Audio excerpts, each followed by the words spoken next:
hello, and welcome to the show. It's Wrestling with Entertainment, the only audio experience on the web today, the trusted choice for interviewing all your favorite wrestlers every Tuesday and Wednesday on YouTube and Castbox, sponsored by Rogue Energy and Player One Coffee. I'm, of course, your host, James J., alongside the leader of Squash Squad, Kaliko Yachts. Sorry for my absence. I spent the last 2 weeks trying to decipher the Kendrick Lamar verses and his beef with Drake. A Rubik's Cube in all itself. Jesus, every verse was relating to a song or a Bible verse. Yeah, it's the whole thing. And the American Scooter Dust, who is not here this week, but it was a good week for Wrestling Wit, as we interviewed Hottie on Tuesday and Stanislaw von Dubrovnik on Wednesday. Two incredible interviews you should definitely go check out in our archives. But this upcoming Tuesday, we have Jossie J on the show. Incredible interview. I believe she's from Florida.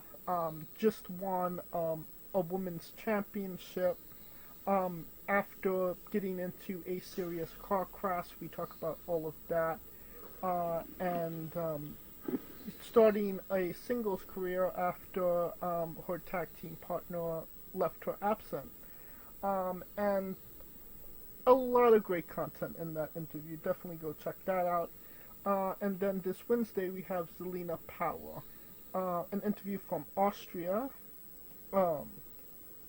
And we talk about her new gimmick, being a set designer, wrestling Jazzy Gilbert, and a hell of a lot more. Definitely check those out when they come up.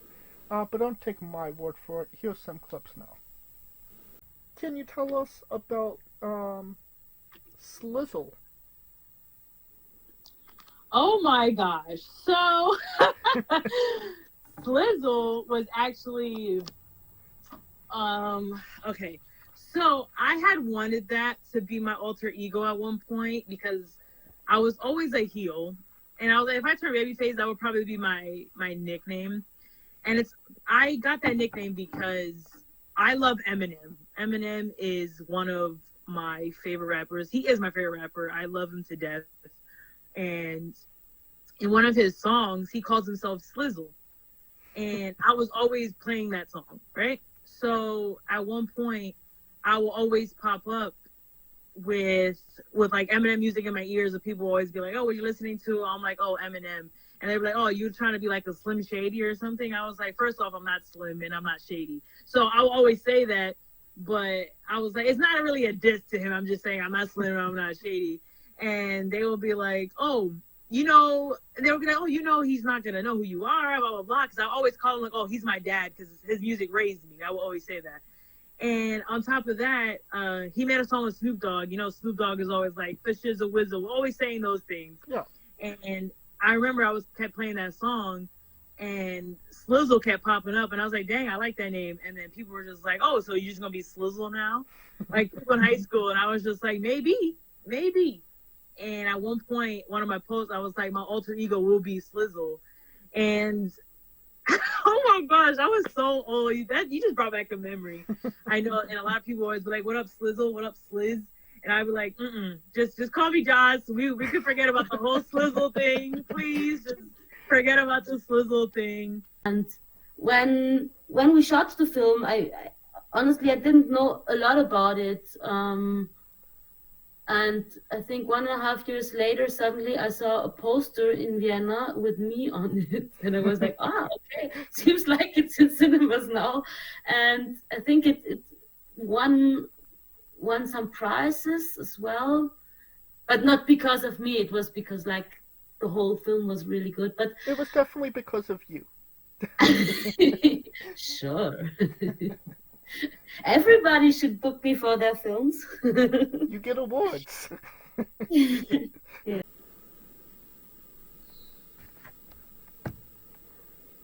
Okay, and then Monday the 27th, we have Sunny Z. On the 28th, we have David Mercury. On the 29th, we have Peter Olizando. And then on June 5th, we have Joe Bravo. So I think we're done putting ourselves over. So let's get into it. It's a great day for wrestling because we are wrestling with the news. And it was not so great week for the Viking Raiders as Ivar, it was reported that Ivar was seriously injured and would not be able to return for the foreseeable future.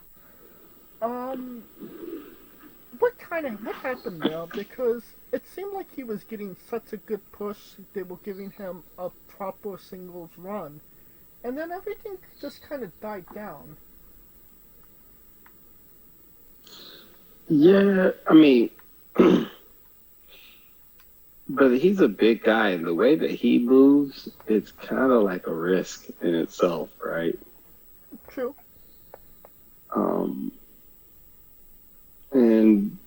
And that's, I think, the biggest key.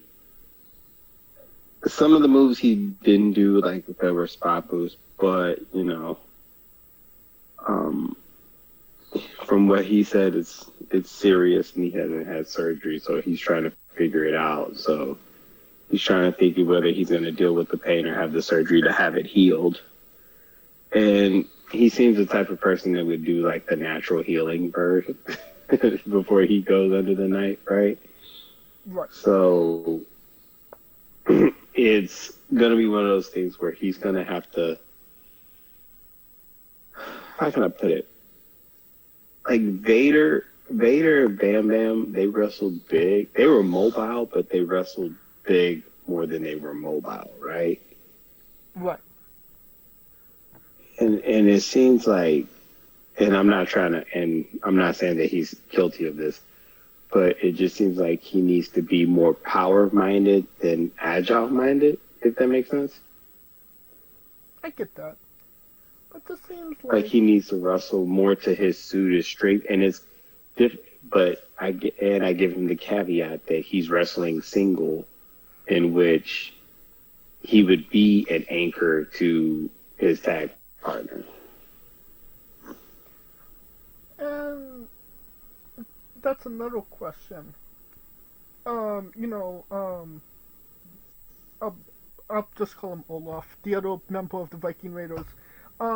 Neck fusion surgery, out for the foreseeable future. Valhalla injured with pregnancy. It just seems like it was just not the right timing for the Viking Raiders. Do you see that they could potentially come back and have a run, or is it just about time to shut the door on them?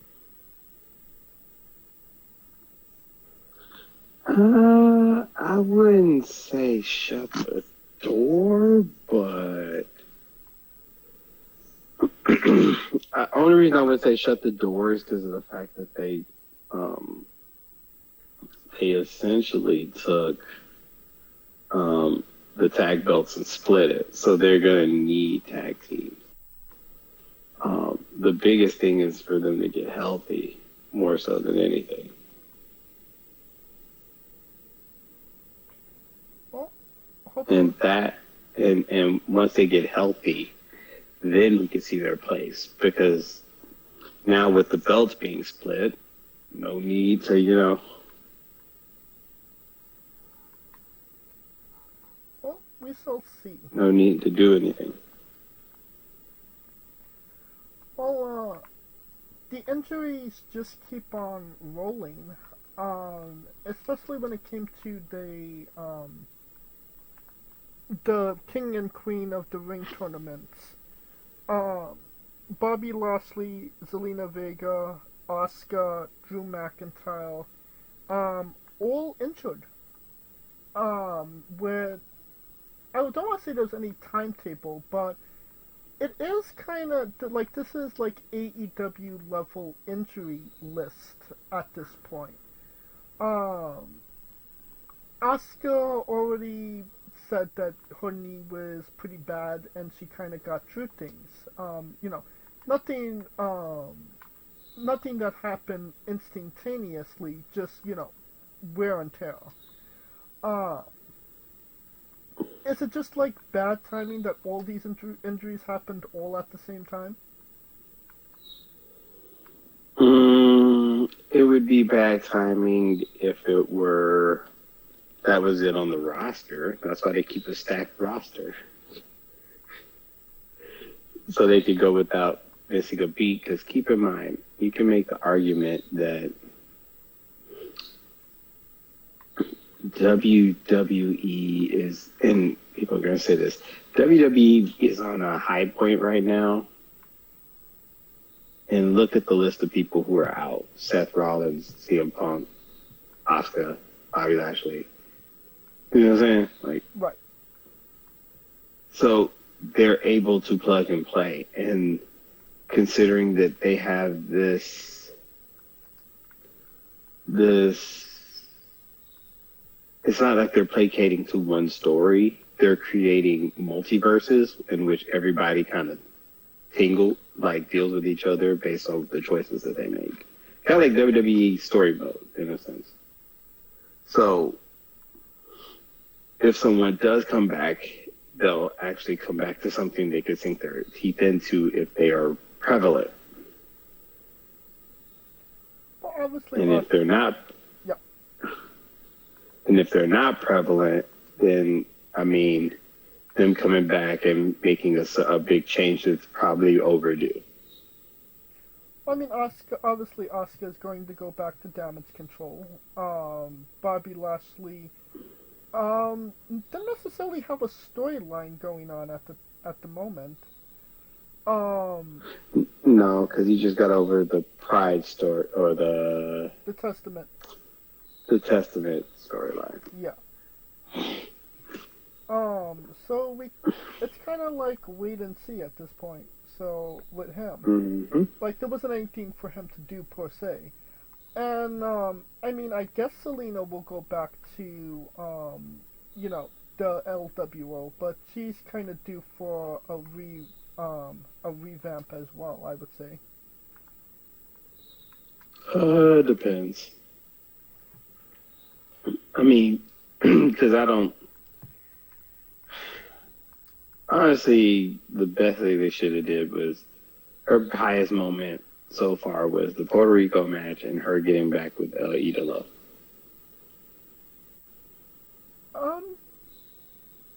Is Andrade a part of the LWO? I think so. That is a great. He kind of jumped in and Carlito dipped out. So yeah. Keeping up on the women, Tiffany Straton is in some hot water. Tiffy,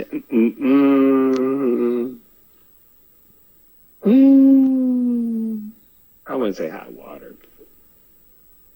Well, for anybody that doesn't know, she published a video, I believe on Instagram, of her knocking Jade Cargill off the ring apron. That wasn't the controversial spot. The controversial spot was that it was to an audio bite of somebody yelling, black bitch. Which prompted people to call Tiffany Straton a racist. Is Tiffany Straton a racist? Kaliko? It's hard to take one item out of context and label somebody a racist. It have to be a pattern. Right. From what I've read, that WWE execs their opinions of her have not changed, and nor should they, because she's going to get the benefit of the doubt. Once it's a mishap, twice is a pattern. So Well, it's and I don't think. Now here's the thing: was it her saying "black bitch"? no, it wasn't. It wasn't just an And audio that's the problem, because you can't sit there and say she's now prime. I mean, I guess I'm gonna have to go there. You know the whole Diddy Cassie thing? No. Okay, so Cassie sued Diddy for assault, and she ended up selling out a case for $500 million. Everybody thought that Cassie was lying and Diddy was on some other shit. And they gave him the benefit of the doubt, as you should, considering the fact that, there's nothing there yet. But then a video just got leaked of Diddy hopping out of his hotel room with his boxers on and smacking Cassie upside the head and dragging her. Now your information has changed because of the fact that now you see and can correlate that person with that behavior. Does that make sense? Yes, I got you. And it's like we're trying to correlate someone's behavior with something that is not, it'd be one thing if it was her saying black bitch, but if it's just an audio, you really can't go. I mean, I got you. Right, so I wouldn't just be trying to rake somebody, because at this point, we're in this era of gotcha, Yeah. and we can't be like that. So, as far as I'm concerned, the execs don't see anything wrong with it. You can be skeptical, and you could take it with a grain of salt, but you can't just go, oh, she's a racist, because everyone kind of overuses the term racist anyway, which is crazy to me, because most people don't think racist is like you just hate people. No, racist is when someone thinks that they're better than someone just because of that race, just because they are that thing. Has nothing to do with, now, bigotry, stereotypical, I could see your argument, but that's a whole other thing for a history class. In other words, give her the context until proven otherwise. Like you said, it was just a kind of out of character, out of context thing. Maybe she didn't notice, or maybe she didn't think it was as big of a deal. But it's Twitter, and Twitter is always quick to be judge, jury, and executioner, and as fast as you can say, judge, jury, and executioner. So yeah. And I mean, prime example, if that was Jay Cargill and she went white bitch, would anybody give it a blind eye? Exactly. But that's another conversation for a completely different show. Yeah, it is. That's a totally different. If I would call Tiffany Straton racist for anything, I would say that it was because she was dating Ludwig Kaiser. That makes her racist, but that's just my opinion. Damn. What did Ludwig do to you? He took Tiffy time. That he did. And the company he keeps, and the way he walks. On a different note, we're talking about current WWE, classic WWE. Jesse Ventura has popped back up and is in talks with WWE to possibly have a Legends deal. That's kind of a big deal, right? If we actually get Jesse the Body Ventura back. Triple H out here like working Make-A-Wishes out here. What the fuck? dude out here working conversations. Yes. It's crazy how many legends came back and or left since Vince left.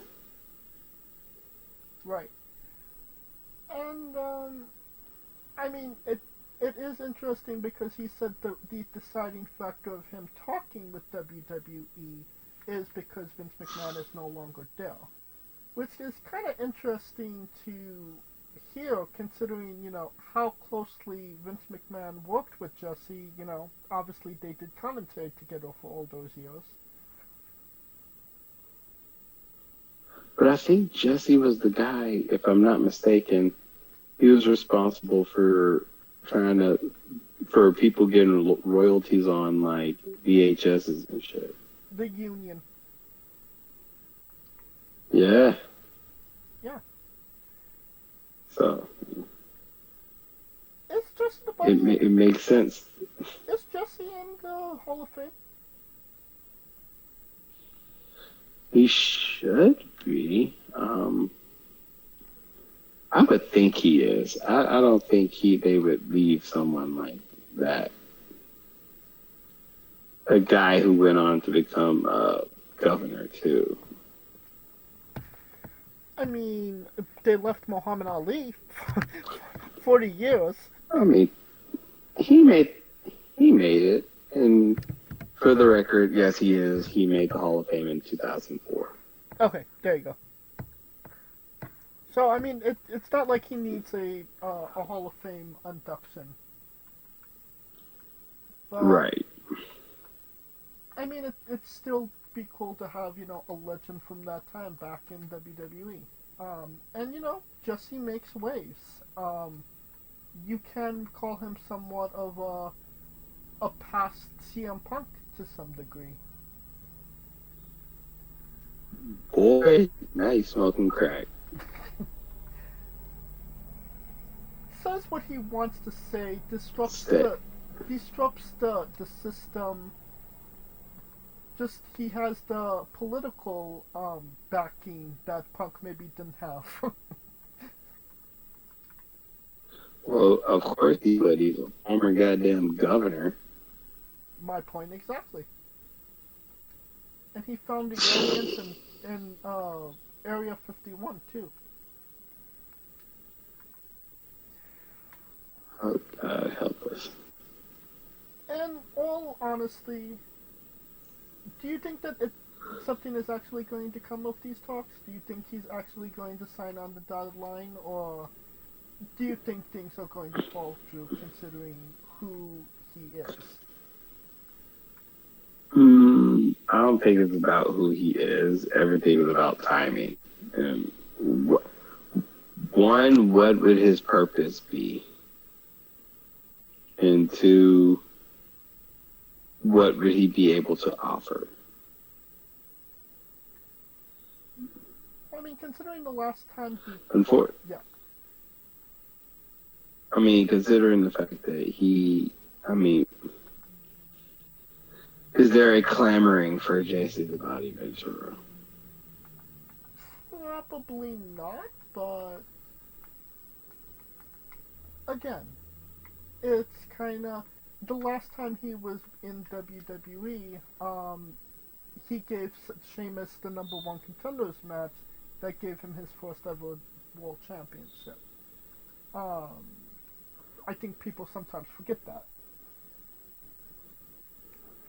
Damn, I totally forgot about that too. Yeah. Keeping up on WWE news, it's not necessarily confirmed or said out loud yet, but it was kind of confirmed that WWE PLEs will be returning to Sundays rather than Saturdays. Dana White did a interview and said something's happening on Fridays, and then UFC is going to be on Saturdays, and then WWE is going to be on Sundays. how do you feel about that? Did you prefer the Saturday PLEs or do you like Sunday PLEs? Fuck that, I love the Saturday PLEs. What the fuck is he doing? Oh well, the Saturdays belong to UFC now. No, they don't. Well, No, they don't, because they're serving ESPN. But it really don't matter. They're not the judge, boss, and jury of this. And me personally thinking, Saturdays to me, maybe because I'm jealous, because I'm like, hell, my kid goes to shows on Saturdays. It's way easier to sell kids. If you're trying to sell it to an audience as a family, it's easier to sell it to them, hey, come on Saturday night than Sunday night. I kind of get that, but like in the same breath, Sunday is a calmer day than Saturday to some degree. People like to go out on Saturday more than they like to go out on Sundays. Bullshit. People had to go out on Saturday nights than Sundays. Yeah. So, like, talking as somebody that, works on a Saturday and don't work on a Sunday, it's easier for me to enjoy a PLE. Like, as a person that gets all the weekends off and try to find something to do with these damn kids, nigga. Prime example, I probably wouldn't have been able to take my son to WrestleMania in LA if it wasn't for the fact that it was on a Sunday night. Well, I mean, WrestleMania is going to be obviously Saturday and Sunday because, WrestleMania. But after, I want to say SummerSlam, SummerSlam will be the last Saturday, PLE, and then the next one in September will be Sunday. If you believe Dana White. I believe it when I see it. All right. Well, going to the opposite end of the spectrum, that would be AEW. New injury. Chuck Taylor, shattered his ankle, and it is questioned if he will ever be able to return to the Squared Circle. I don't know if you know the severity of it or if this is the first time you're hearing about it, but what are your thoughts on that?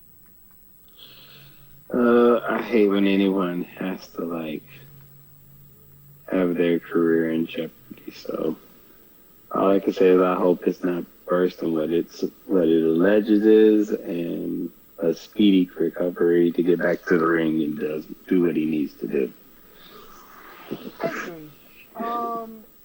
If this was maybe 10, 20 years ago, I would probably say, yeah, it's done for him. But there has been so many people with more severe injuries than what he currently has. And they were able to make full recoveries and continue their career. So I think just modern medicine has been great for pro wrestlers nowadays. And I think that they would be able to patch him up to a point where he would be able to get back in the ring. What the timetable for that would be, I have no idea. But, it took Daniel Bryan 7 years. Chuck E. T., who knows? It took Edge about a hot minute, so yeah. Yeah. It took CM Punk 9 years, and he wasn't even injured.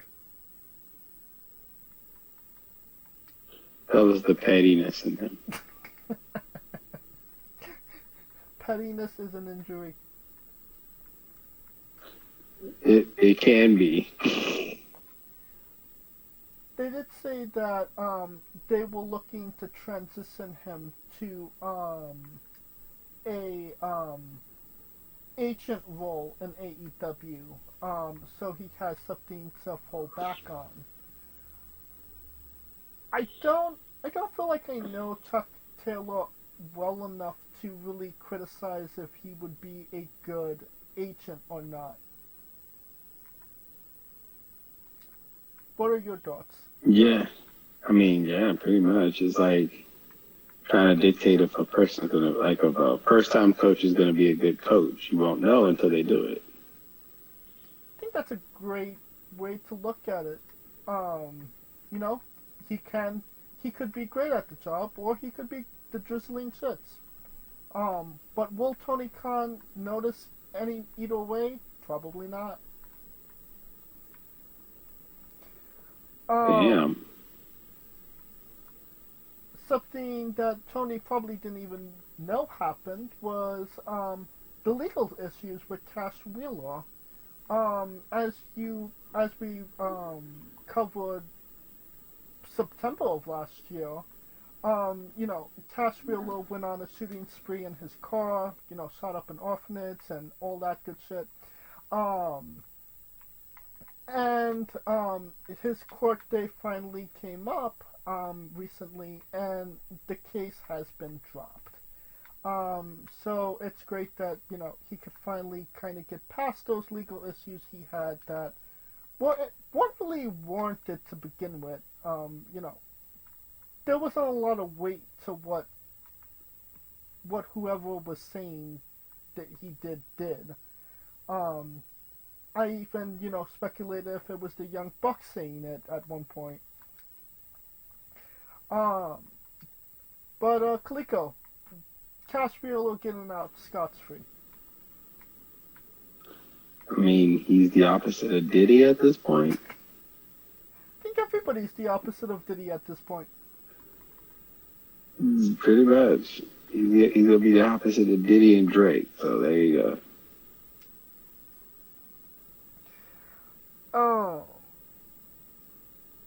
And that brings us to AEW. Will be Arlington, Texas. Will be hosting 5 AEW events in a row. That kind of seems insane to me. Unless, you know, they're not necessarily selling tickets, but, you know, letting people in for free to watch the show, like in NXT. But how do you not burn out a crowd being in the same place 5 times consecutively? I mean, it's let it be. We'll figure out how it goes.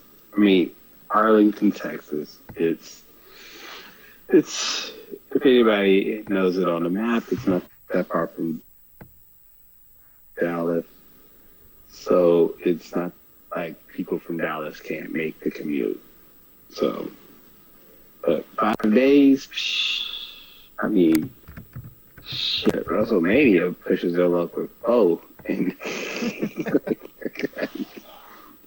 No, not think that at least they not 5 days in a row, 5 weeks in a row. So oh shit. So they're more or less coming back every single week to Arlington to do a show.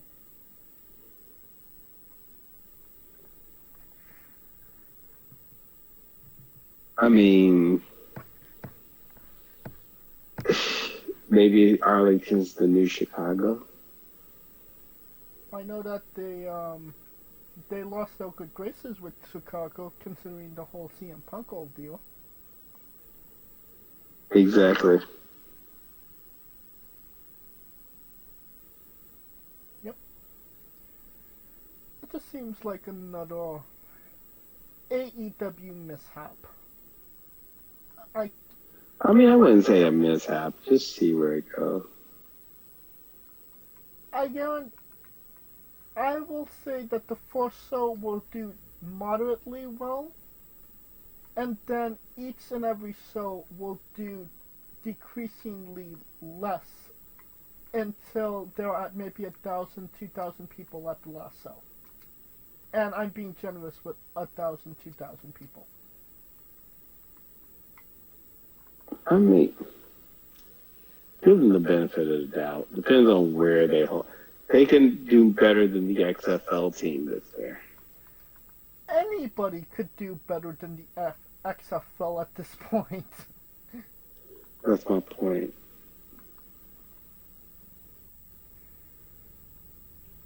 Right. So let them do. Let's see. We shall see then. Alright, next week we'll be covering all things AEW Double or Nothing. Probably by the time we get to next week, there will be 15 more matches announced for the show. So, I mean, it doesn't really make sense to preview a show when we know that there's more matches going to be announced in the next couple of days. True. But, is there anything you'd like to bring to the table?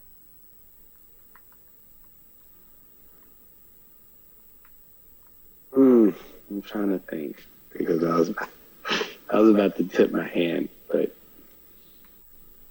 okay, I'm gonna tip it anyway.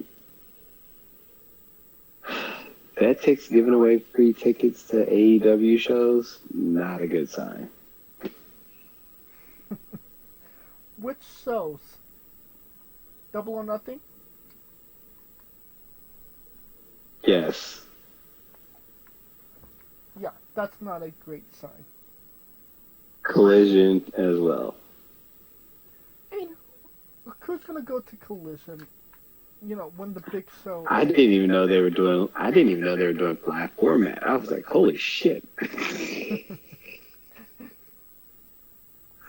That tells you how bad I'm out of the loop. I was like, damn, they're doing live shows now? Collision? Like, shit.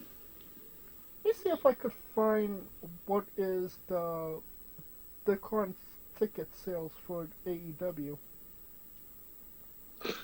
I mean, I'm not going to say it's bad. Maybe a person bought a couple seats and, you know, gave them away. That's what usually happens. So I can't say nothing. I mean, yeah. But if I get those tickets, just let you know, I might be in the building.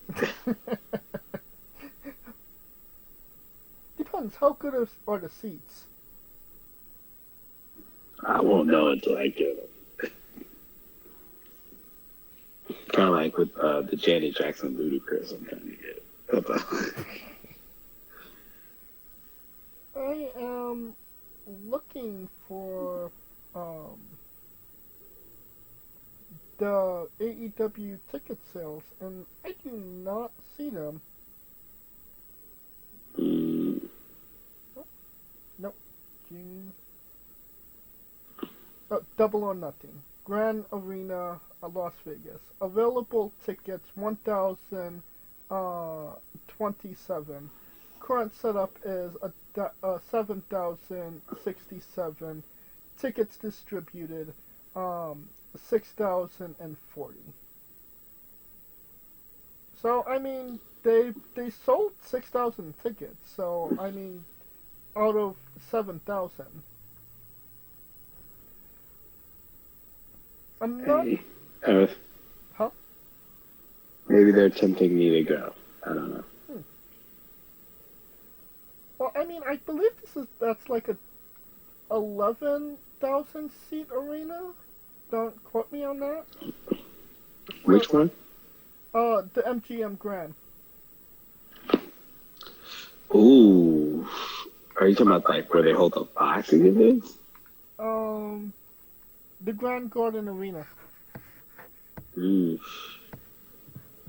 I can't remember if that's the one where they hold boxing. Boxing, that's easily about. I feel like that could easily be 15 to 16,000. Let's see.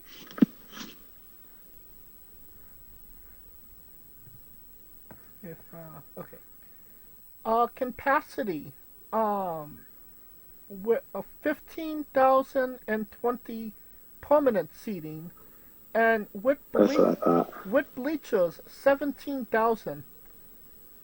That's what I thought. So.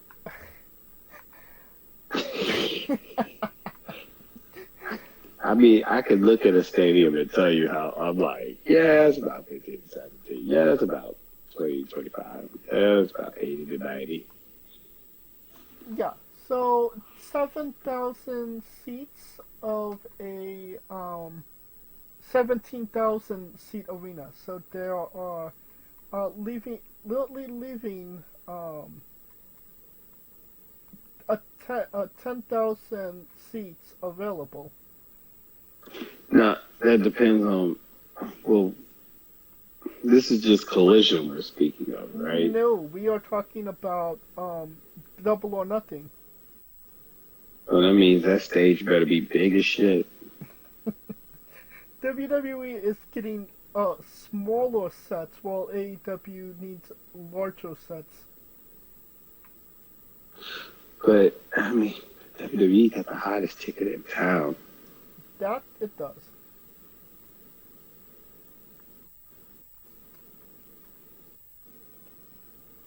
Fuck. Why?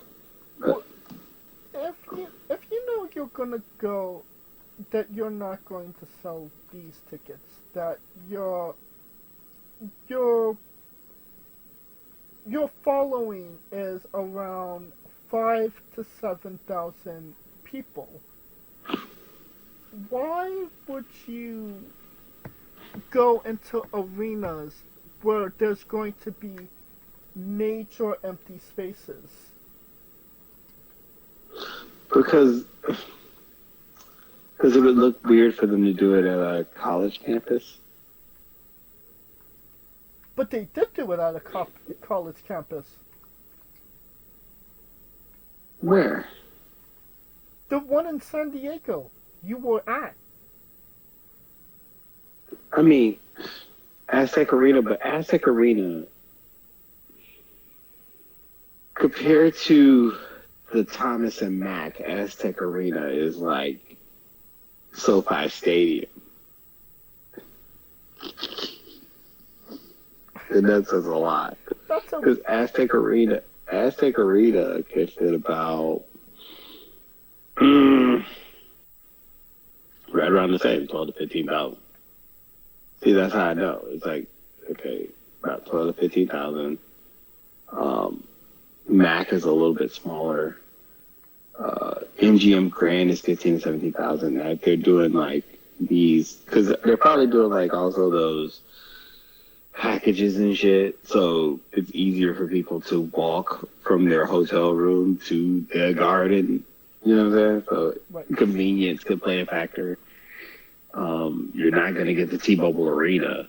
You're damn sure you're not going to get Allegiant. No.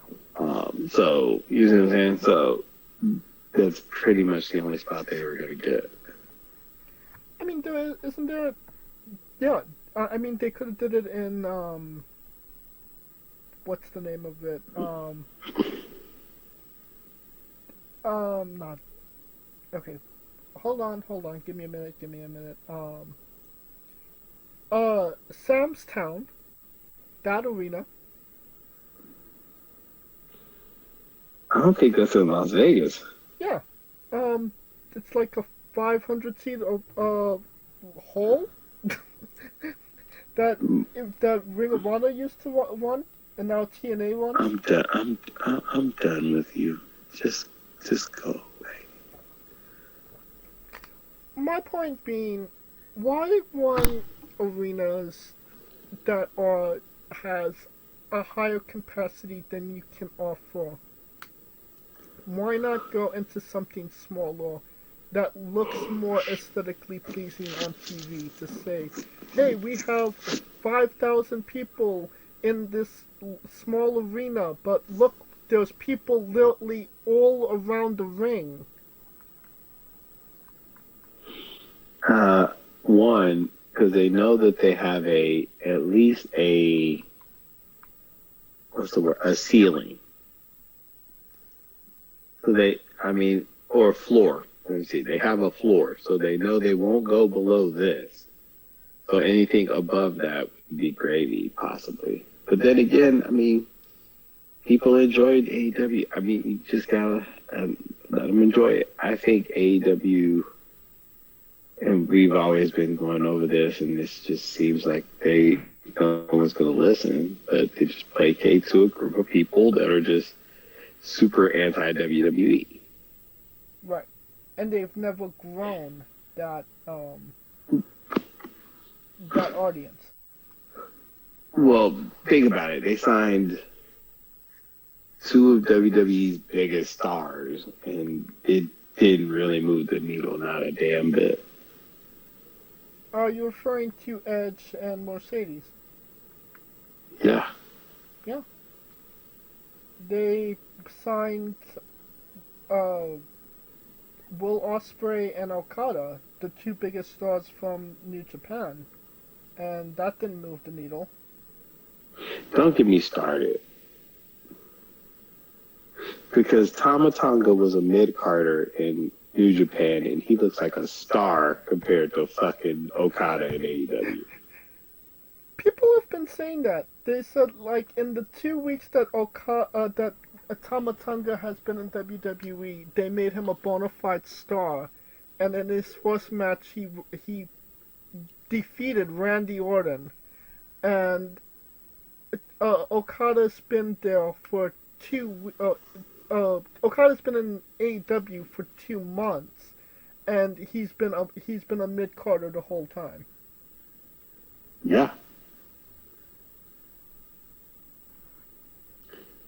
Funny how fortunes change, huh? That it does. Well, and the bloodline is only going to get bigger. We already have Solo Sikoa leading Tama Tonga and Tonga Loa, and Jacob Fatu will be coming in at some point as well. Which is honestly just great storytelling, no? Honestly, they might as well just bring half of fucking Knox Pro in that guy. They might as well bring everybody. They might as well bring half of Knox Pro up in that bitch. Because that's what it is. They're not all a part of the bloodline. That's why I said the half that are related. Which is 90% of them. Anyway.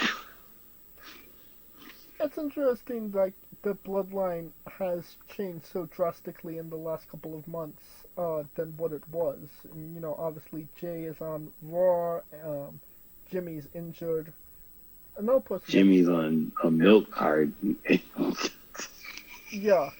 And Solo's got the ball and he's running with it.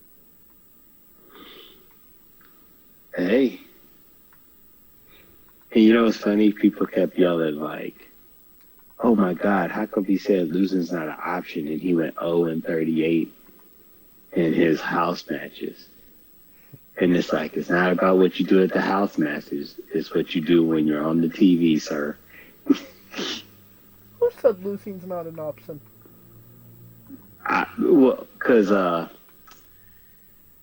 when Solo was like, there's consequences to losing, and everybody pointed to his house show record, and I'm just looking at him like, you do know it doesn't matter. Right.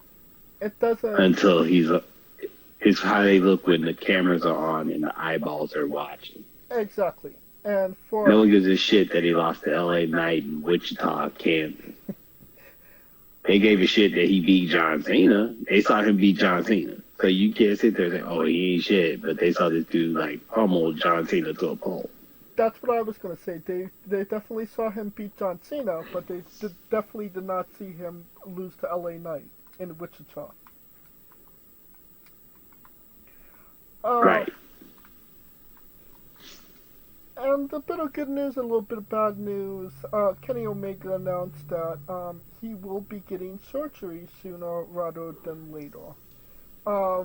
We all know that he's kind of been wanting to put it off, see if he could go without it. But it, ultimately he does have to get it. What it does, I don't know what the timetable is of the recovery on that, but he did seem like he was pretty sure that he would be making a return. What are your thoughts on Kenny Omega going for the surgery and a potential timetable for a return? I mean, I'm assuming this is the diverticulitis, right? He wasn't specific, but I'm pretty sure it is.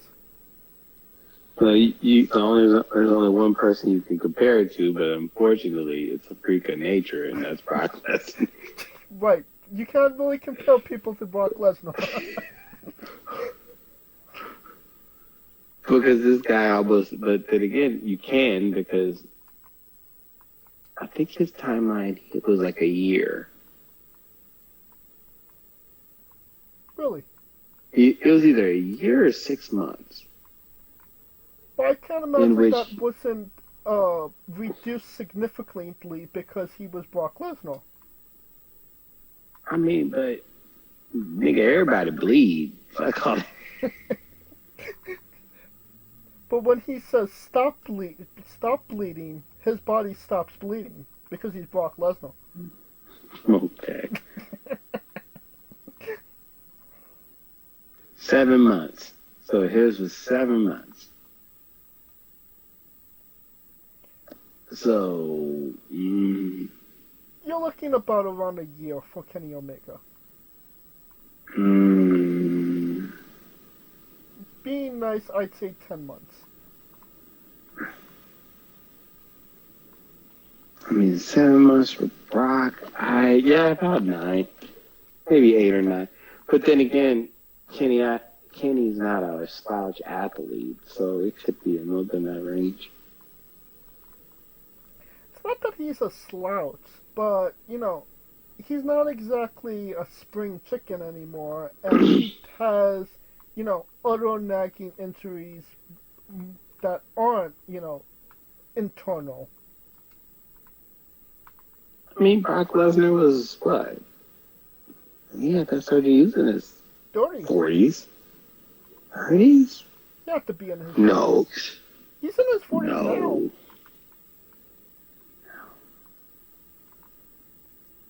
Yes, definitely. Didn't he return at like 35 into WWE? Brock's 46. Brock's 46. So 46, and that was... He came back when he was like, what, 36? 2011 when he had the diverticulitis. So 2012 was probably when he came back. 2011. So 2011 when he had the surgery. Oh. That's interesting. So 2011. So that was what?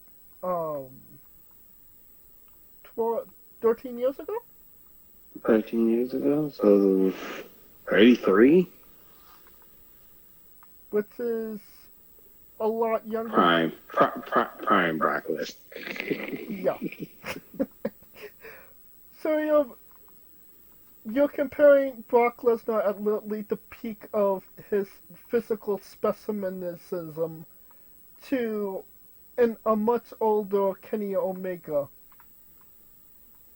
Past his prime. I'm just adding plus or minus a month or two. There was a lot of math done in this episode. Hey, math makes the world go round. Not if you're dyslexic. Shh. Even dyslexic people got a bank account. This is true.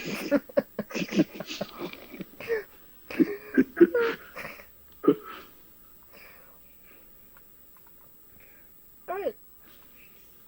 I believe that will conclude this episode. Like I said earlier, we will be covering all things AEW Double or Nothing next week, and anything else that happens in the world of pro wrestling.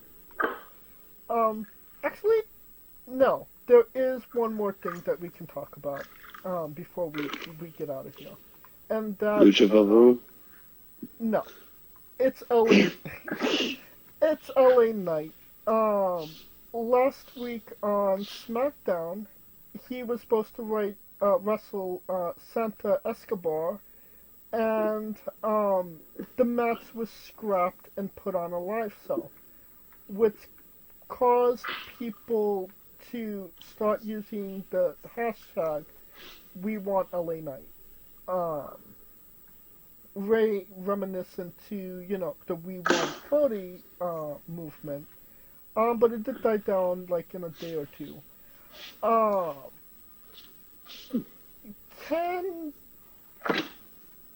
they misusing LA Knight, or are they was it maybe a tactic on their part to cause outrage with the fans to see if they actually cared about LA Knight as much as we see on They claim to be, as they claim to. Exactly. It could be both, but then again, LA Knight went on Twitter and was like, I kind of like doing the house shows because you get more fun and more interaction with the audience. So that kind of helps solidify that point. So either he was politically correct and genuine, or just not trying to rock the boat. I mean, sure, but if you're a official of WWE, we talked about, Tiffany Straton, not necessarily being in bad favor with anybody. LA Knight being so over with fans. How are you viewing that if you're an official of WWE? Let them stick with being on the camera, because the simple fact is, my problem with it is everybody thinks everybody deserves a title run. Right. And the problem is only so many people can be at the top, my guy. Like, there's only one mountain for a reason. Right.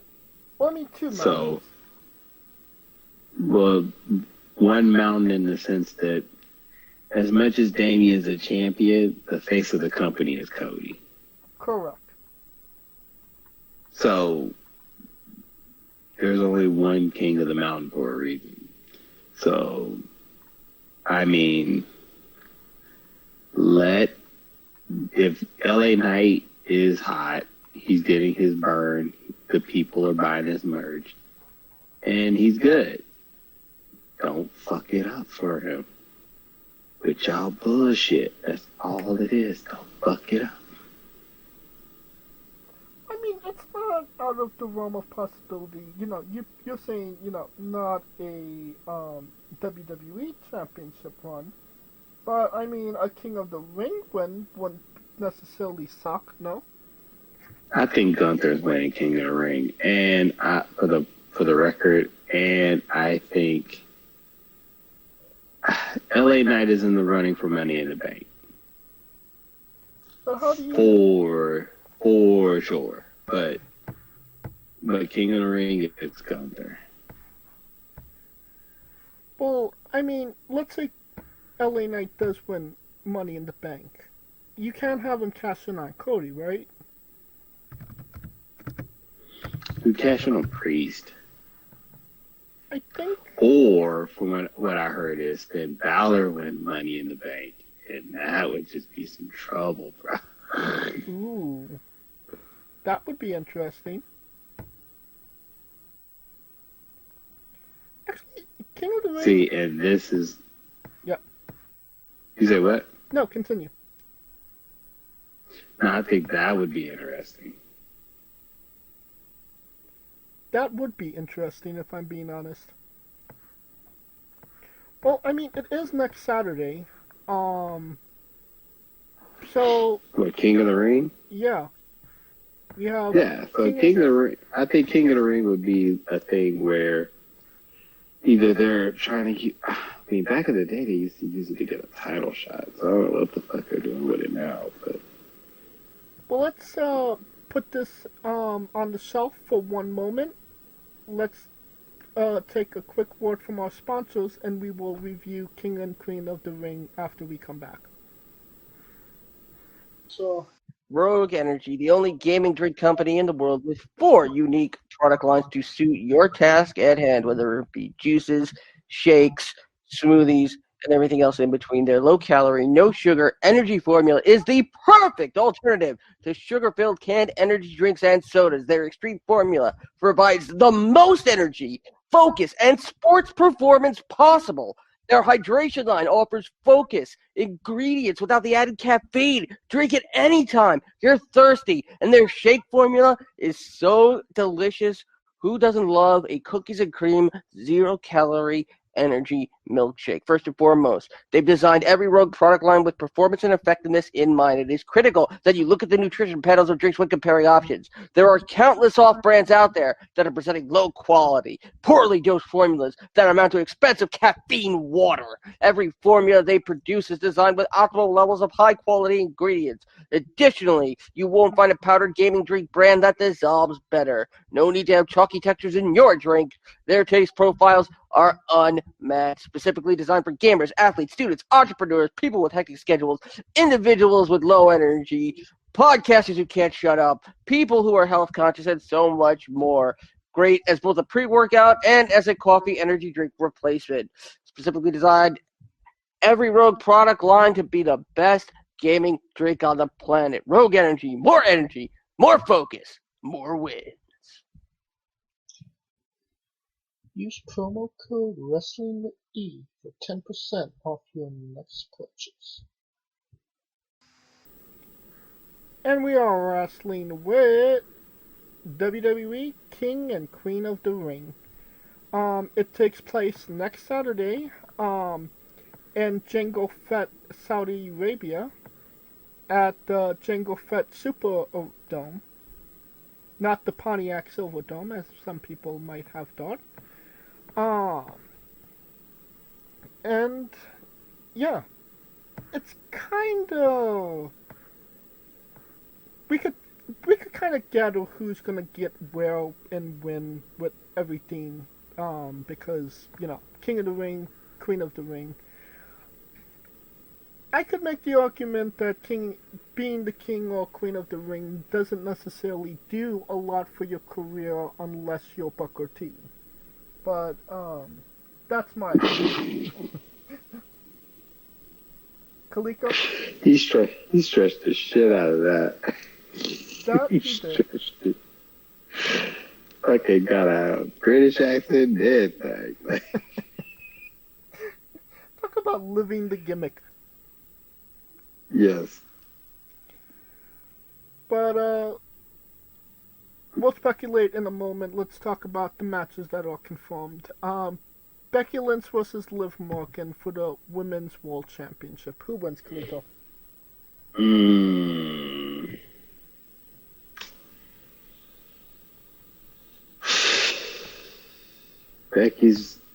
This is interesting because Becky's contract is still not renewed.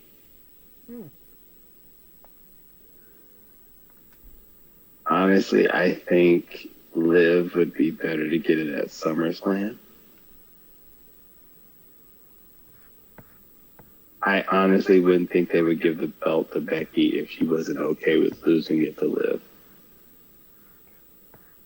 Well, then, if she doesn't win it in Saudi Arabia, the next PLE is in Scotland. Class at the Castle. And that's my thing. I don't think she would win it there because as much as that's kind of like Becky's home turf without being at a home turf. I get that, but if you really want to piss off the crowd, that's the place to do it. And And if you have Liv Morgan win the championship and then Rhea Ripley returning to crash the party, then you have Rhea and Liv at SummerSlam, right? I don't think Rhea's coming back that quick. Wasn't it just like a fractured wrist or something? No, this is a labrum, son. Damn. Takes a hot minute. It takes a minute to get over them bitches. Really? Yeah, I mean, put it this way. People, okay, a torn labrum means that motherfucker can't raise their arm. And I can only put it in sports terms because most people are going to say, well, it's a serious injury, but when I say this person's name, they're going to say it's not that serious. So there's this guy whose name was Dwight Howard. He had a torn labrum for the whole NBA season and led the league in rebounds, which was fucking painful. Do you know how painful it is to fucking not be able to raise your arm and still lead the league in rebounding? Now, to put this in Rhea's point, it's going to be extremely hard for her to come back in time for SummerSlam. Because if she was going to come back, they would have just held it. It gave her the Dominic schedule for that long. That was the case. I completely understand what you're getting at.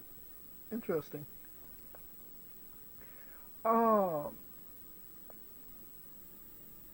So, I mean, we have gotten women's championships have changed hand in Saudi Arabia before.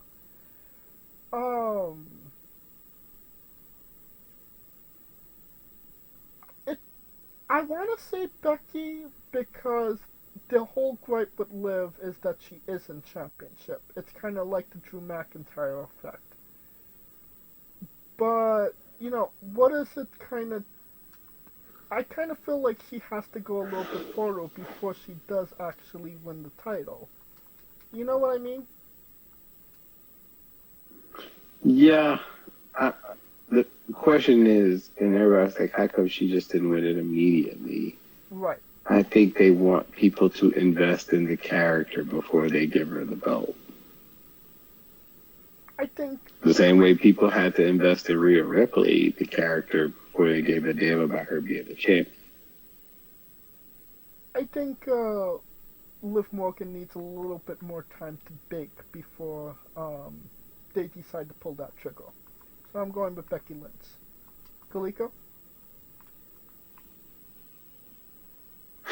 I understand. I wouldn't be shocked if Liv won, though.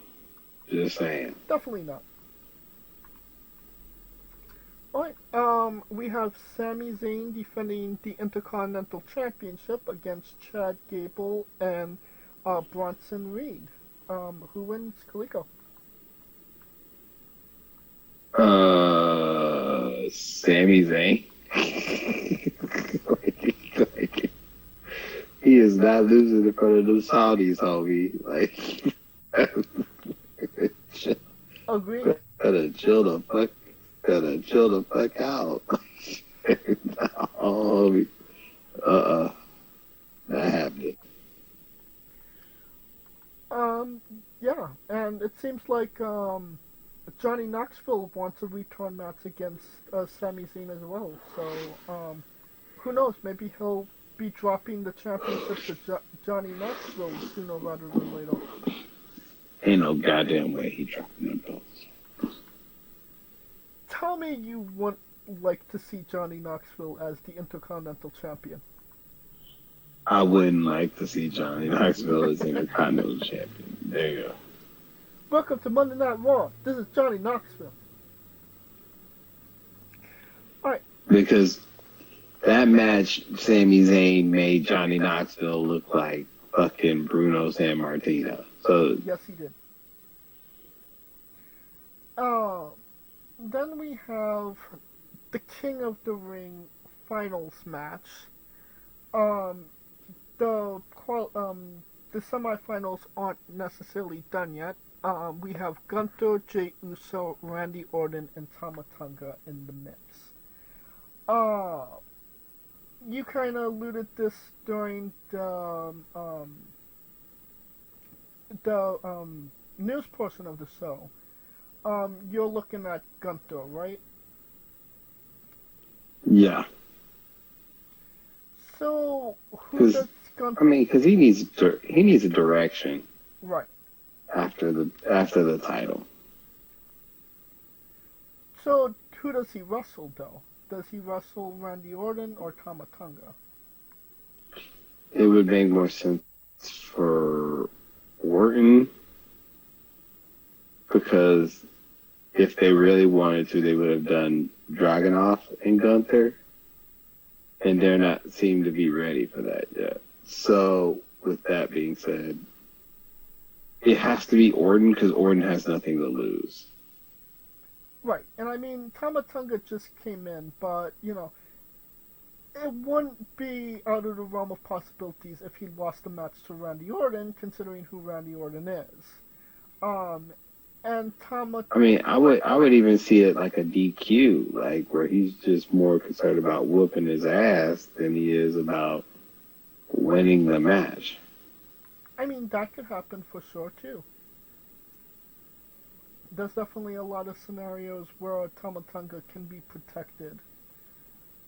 But, opposite end of that spectrum, what if Jey Uso squeezes out the W on Gunther and Tama Tonga gets a cheat win over Randy Orton? Then we have Bloodline versus Bloodline.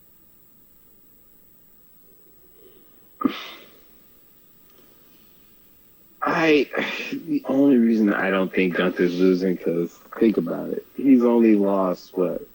2 matches. In a singles match, I think he's lost what, 2 matches? Yep. It wouldn't, you see what I'm saying? So,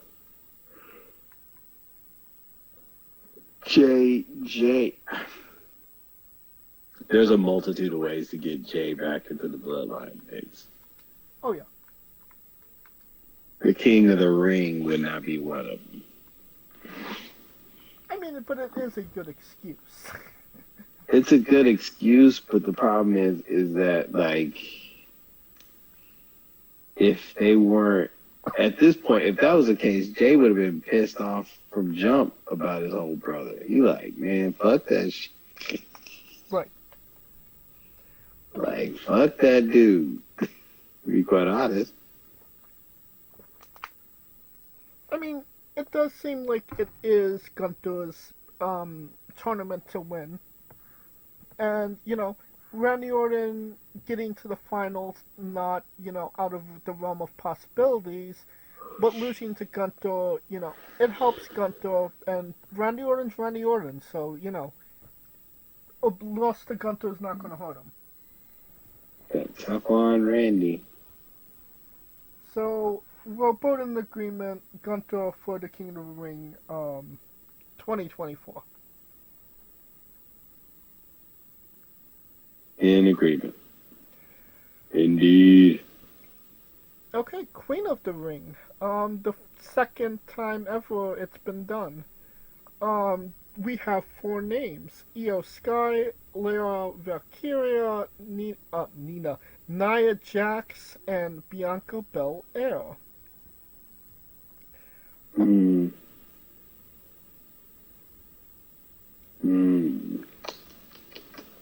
Interesting field. It won't be Lyria. Really? What makes you say that? It will. Too new. You're saying it is her or it won't be her? It won't be. Okay, that makes more sense. Okay, so it can't be her. I feel like this is Bianca versus Io in the main event. That's the finals.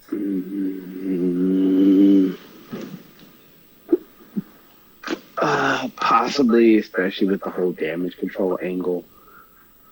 But I could also see Nia as a dark horse to get back to Becky. Well, she can't get to Becky because they're on opposite brands. What the fuck they got to do with it? When have they ever been consistent with brands? Well, I mean, it is a different era. I don't give a shit. Till I see the ass stay consistent, we'll figure that out.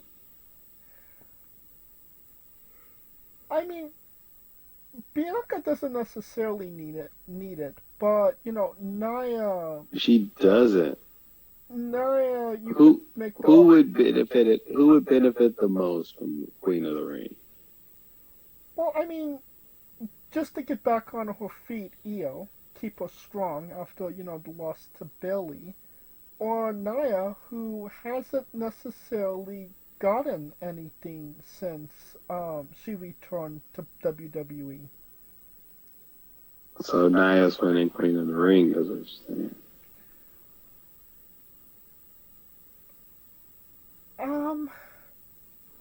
Yes. Yeah. I feel more comfortable saying Io would win. I mean, it kind of depends. It kind of depends on what happens on Raw. If Io beats Lyra, then it's Io for the W at King of the Ring. If Lyra pulls off a shocking, upset, then Nia's gonna beat Bianca, and Nia's going to win the whole shebang. I see it. Because you can't have Io versus Nia at King of the Ring. Because, they're both heels. And it would look better if Nia squashed Lyra.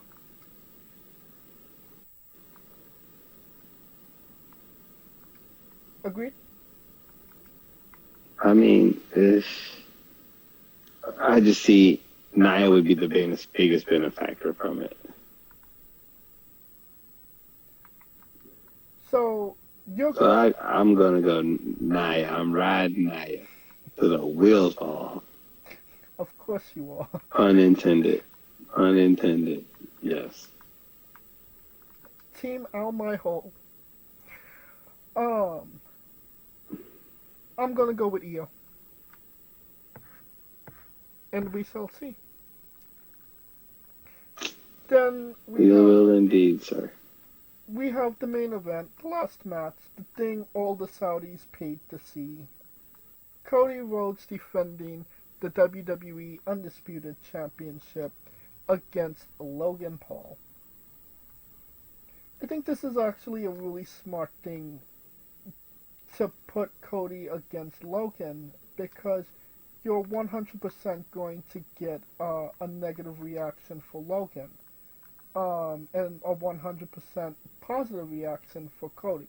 They're putting him against the right people. That being said, I don't see them taking that belt off Cody anytime soon. What say you, Kaliko?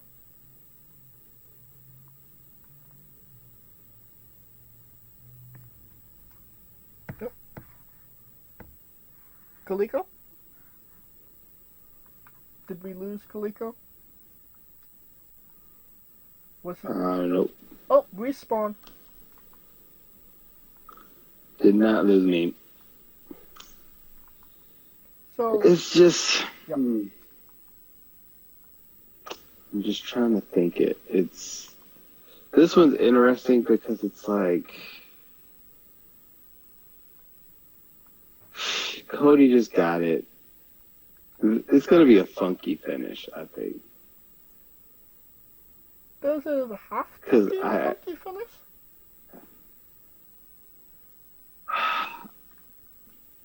Well, unless Logan's losing, because I don't see Cody losing after he just got the belt. Right.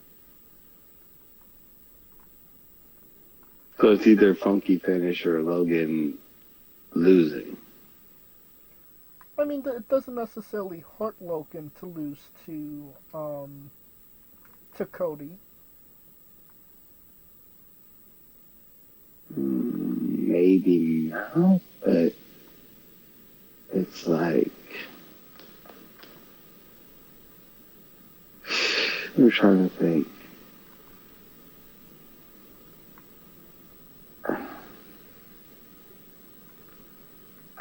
it's a crazy dilemma because Paul just signed the money. Logan just got Cody just got the title.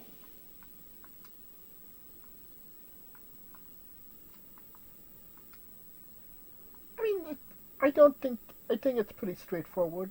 They're gonna have a banger match. Cody gets the W.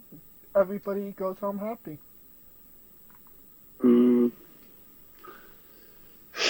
I don't see him holding 2 belts, and that's where I think people are gonna resent him. It's not a double title match. I thought it was all titles on the line. No, they at least it doesn't say that on the match profile heading. Man, the way that they made it, the way that Cody said it. I mean, the way he said it doesn't necessarily conform it. Bullshit. Bullshit.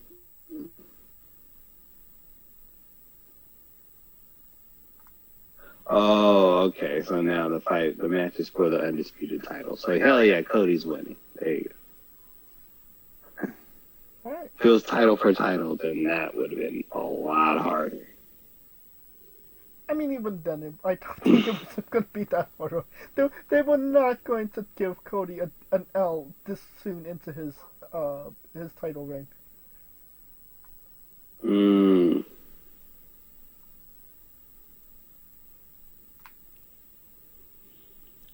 Which is weird, because Paul saying Cody's not worthy of a U.S. title match when Cody has a more prestigious title is beyond me.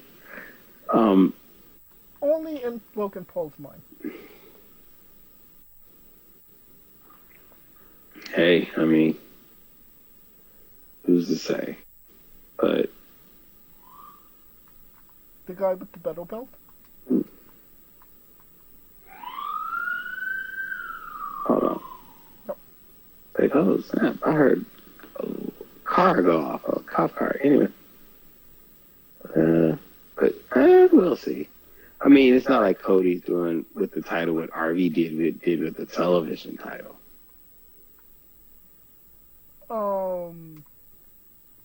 What do you mean?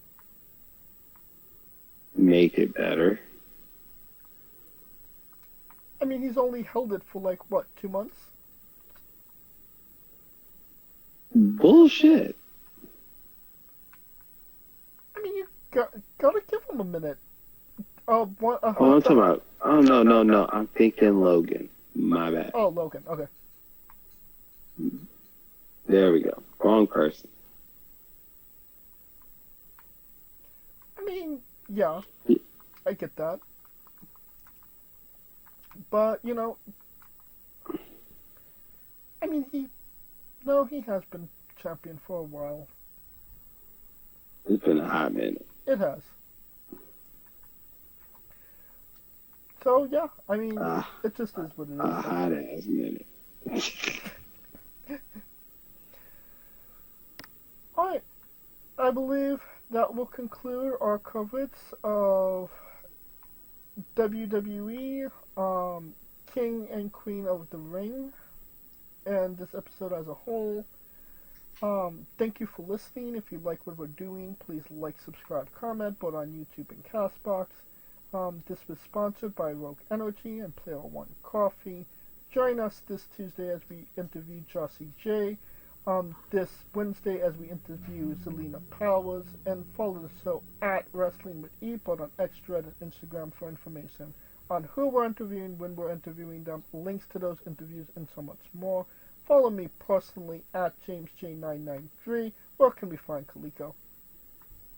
I am Kaliko, Lucha Vavoom, shout out. For Kaliko Yachts and Scooter Dust, I am James J, and this has been Wrestling with Entertainment.